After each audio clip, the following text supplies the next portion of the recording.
హుజూరాబాద్ ఉప ఎన్నిక కౌంటింగ్ జరుగుతున్న ప్రాంతం ఇది. ఎస్ఆర్ఆర్ డిగ్రీ కాలేజీ వెళ్ళడానికి వెళ్ళే దారి ఇది. దాదాపుగా 2 కిలోమీటర్ల ముందే బ్యారికేడ్స్ పెట్టి పోలీసులు ఆపేశారు. ఇక్కడే టేక్ డైవర్షన్ అంటూ ఈ బోర్డును కూడా మనం చూడవచ్చు.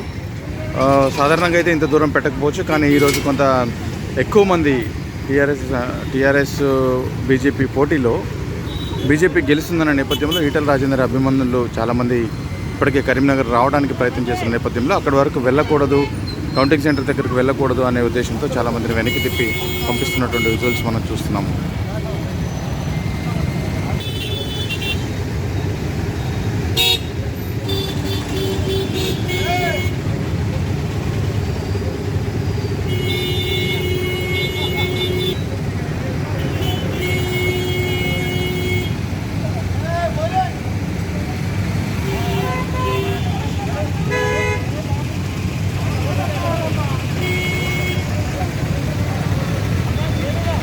Thank you.